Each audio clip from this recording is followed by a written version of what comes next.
হরে কৃষ্ণ ভক্তমণ্ডলী, ভক্তিমতী মায়েদের চরণে আমার দণ্ডবাদ প্রণাম। আশা রাখছি আপনারা সবাই ভগবানের আশীর্বাদে ভালো আছেন, সুস্থ আছেন।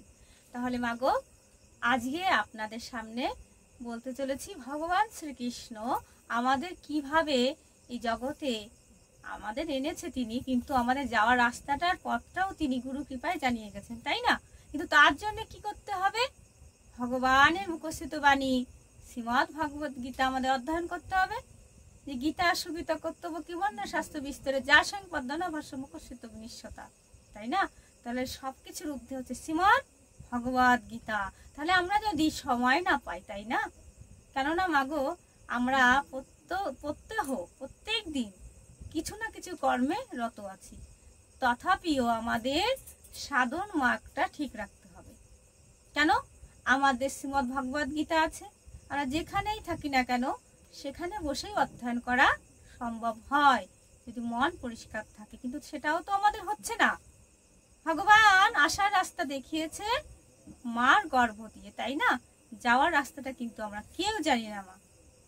তাহলে সত্য তেতা দাপর কলি, ভগবান শ্রীকৃষ্ণ তিনি সত্য তেতা এবং দাপরে তিনি এসেছিলেন সত্যি কথা রাজার বেশে, তাই না?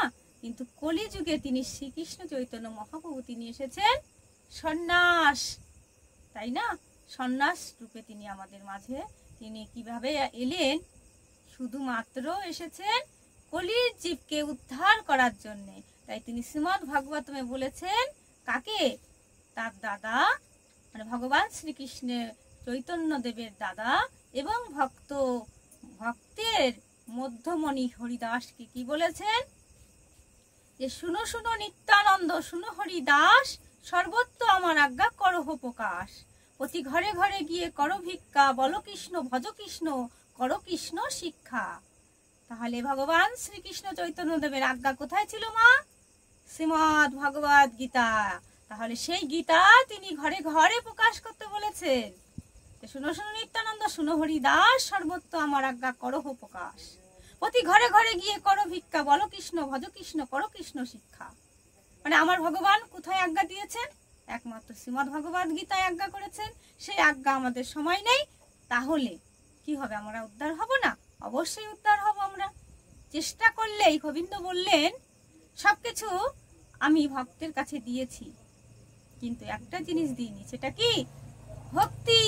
তাহলে মা, আমি আপনাদের সামনে সেই দ্বাদশ অধ্যায় ভক্তিযোগ তুলে ধরছি। ভক্তিযোগে ভগবান শ্রীকৃষ্ণ 2 এবং 3 নম্বর শ্লোকে আমাদের পরমেশ্বর ভজন দ্বারাই জীবের উদ্ধার হয়, এই কথাটা তিনি বলেছেন কোন শ্লোকে? 2 এবং 3 নম্বর শ্লোকে। এবং সখা অর্জুন বলেছেন, হে ভগবান শ্রীকৃষ্ণ, এই সংসার মাঝে তোমার উত্তম যোগী কি? এটা নিয়ে আমাদের বিশেষ আলোচনা। তাহলে আপনারা কৃপা করে মাগো, কৃপা করে এই ভিডিওটি দর্শন করবেন, শ্রবণ করবেন এবং অন্যকে উৎসাহিত করবেন। কেননা ধর্ম আমাদের অধঃপতনে চলে যাচ্ছে, কিন্তু কলিযুগে ধর্ম কথা বলার মতো সৌভাগ্য আমার নেই। কেননা আমার মতো অধম অজ্ঞ একেবারে নিরাপদ যে গীতার কথা বলার মতো দুঃসাহস আমার নেই। তথাপি আপনারা যদি আপনাদের ওই 2টি হাত আমার এই মাথার উপরে শিরোধার্য করেন, আশিসের হাতটা বাড়িয়ে দেন, তাহলে এরকম ভিডিও আপনারা নিত্য পেয়ে থাকবেন। তাহলে আজকে আমি বলতে চলেছি আমাদের মূল কথাটা। ভগবান বলেছেন যে পরমেশ্বর ভজন দ্বারাই জীবের উদ্ধার হয়। তাহলে কোন শ্লোকে ভগবান বলেছেন এই কথাটা? সেটা হচ্ছে 2 এবং 3 নম্বর শ্লোক, ভক্তিযোগ দ্বাদশ অধ্যায়।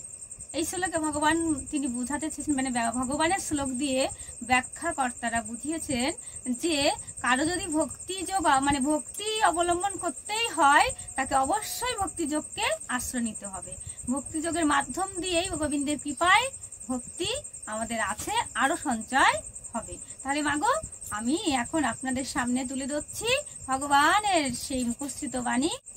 ভগবান উবাচ, শ্লোক নাম্বার হচ্ছে 2 ও 3, ভক্তিযোগ।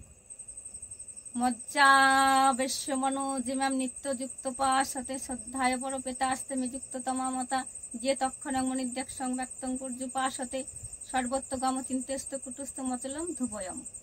ভগবান শ্রীকৃষ্ণ এই শ্লোকের মাধ্যম দিয়ে বলতে চেয়েছেন যে পরমেশ্বর ভজন দ্বারাই জীবের উদ্ধার হয়।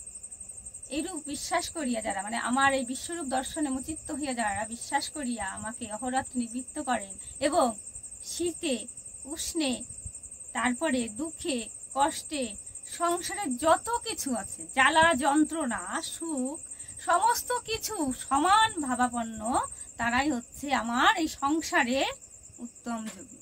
তাহলে মা আমরা শীতেও কাতর, তারপরে গরমেও কাতর, আবার এদিকে দুঃখেও কাতর সুখেও কাতর।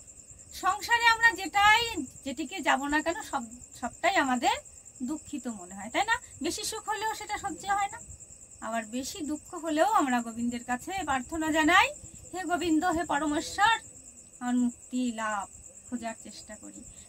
একমাত্র জীবনে যদি আমাদের উদ্ধারের পথ খুঁজতে হয় সেটা হচ্ছে ভগবান পরমেশ্বরের ভজন দ্বারাই জীবের উদ্ধার।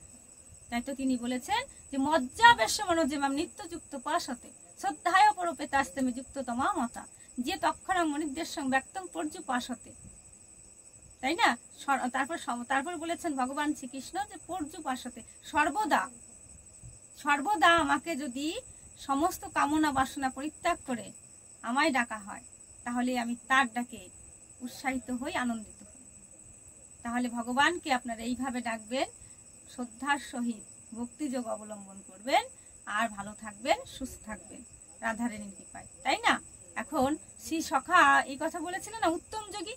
ভগবান বলছে উত্তম যোগী যদি খুঁজতে হয় যোগীগণের কাছে যেতে হবে না, ধ্যানীগণের কাছে যেতে হবে না, মুনিগণের কাছে যেতে হবে না, সর্বত্র গমচিন্তাস্ত কুটুস্থ মচলম ধুবয়ম, শেষের শ্লোকে বলেছেন। তাহলে এই যে সর্বত্র সময় সমস্ত কিছুতে, সংসারে সমস্ত কিছুতে আমাকেই ভজন করে, যেখানেই যাচ্ছে না কেন তিনি সুখের সময় আমায় রাখছে, দুঃখের সময় রাখছেন, শীতে উষ্ণে সমস্ত জ্বালা যন্ত্রণার মধ্যেই যেন আমাকেই উপলব্ধি করতে পারছে, তিনি সেবা করছে। তদ্রূপ বলছে, হে কৃষ্ণ, হে গোবিন্দ, আমি সেবা করছি, আমি আজকে এখানে যাচ্ছি সেখানে যাচ্ছি, সর্বদা সমস্ত কিছুতে আমাকে দেখতে পাই, স্মরণ করে, অনুভূতি করে।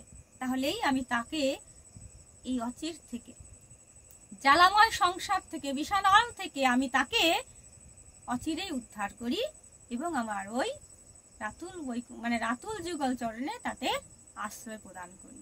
ওমা, তাহলে আপনারা সর্বদাই চেষ্টা করবেন গীতা, শ্রীমদ্ ভগবত গীতায় আপনারা সমস্ত কিছু হৃদয় মন দিয়ে উৎসাহিত করে পাঠ করবেন, শ্রবণ করবেন এবং অন্যকে উৎসাহিত করবেন, আর হরিনাম জপ করতে থাকবেন। তাহলে ভালো থাকবেন, সুস্থ থাকবেন রাধারানীর কৃপায়। যদি ভালো লেগে থাকে আমার এই ভিডিওখানি, তাহলে লাইক, কমেন্ট, শেয়ার, সাবস্ক্রাইব এবং পাশে থাকা বেল আইকনটি ক্লিক করবেন। রাধে